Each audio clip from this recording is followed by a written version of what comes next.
plantes, les légumineuses, ce sont des plantes qui ont la propriété de capter l'azote de l'air. Il faut prendre tous les paramètres pour vraiment évaluer les déficits en protéines dans le monde, et c'est une vraie préoccupation actuellement. J'aime bien toujours résumer les choses en parlant du plus court chemin entre le photon solaire et notre assiette. La part de personnes qui se déclarent flexitariens serait évaluée à environ 20% dans une étude récente de France Agrimaire et du Crédoc.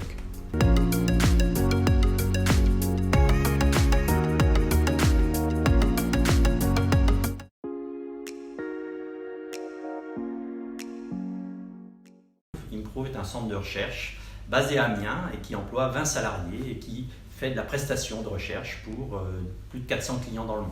On a été créé il y a 7 ans dans le but d'aider les acteurs de la filière des protéines végétales à mettre au point de nouveaux procédés, de nouveaux produits et à pouvoir mieux évaluer la qualité fonctionnelle et nutritionnelle de ce qu'ils étaient en train de proposer.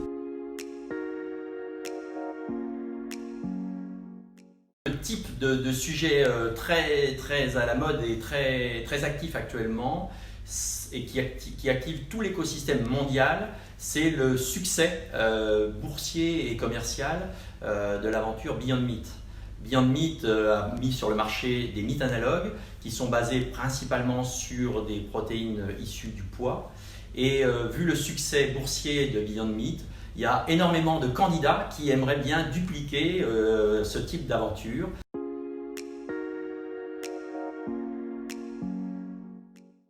Le marché mondial des protéines ingrédients représente environ 35 milliards de dollars de chiffre d'affaires par an, ce qui représente environ en masse à peu près 6 millions de tonnes par an.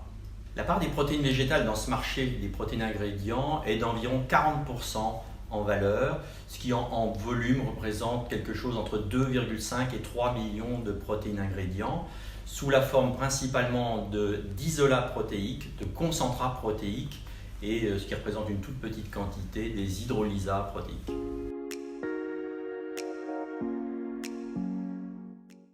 Le marché des protéines végétales est en croissance et les estimations montrent qu'il y a une croissance d'environ 7 à 8% en valeur et en volume sur les prochaines années, sur les 5 à 10 ans à venir.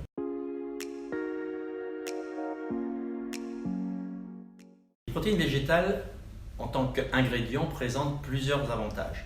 D'abord un avantage de durabilité, parce que j'aime bien toujours résumer les choses en parlant du plus court chemin entre le photon solaire et notre assiette. Et le passage par la protéine végétale est très simple, très court, très efficace.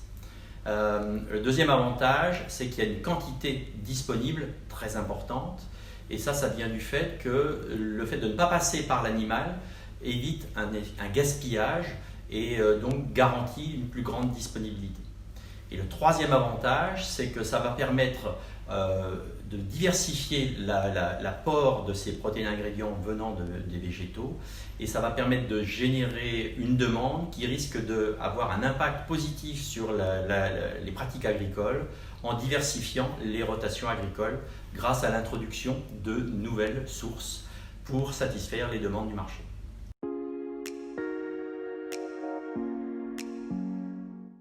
Le développement des protéines végétales rencontre plusieurs challenges. Au niveau technologique, il faut savoir que les protéines végétales sont peu solubles et souvent environnées de molécules comme des lipides ou des facteurs antinutritionnels. Donc il va falloir, au niveau de la technologie, mettre en place des procédés qui arrivent à extraire ces protéines avec une plus grande efficacité et éliminer les éléments qui sont un petit peu gênants comme ces lipides ou ces antinutritionnels.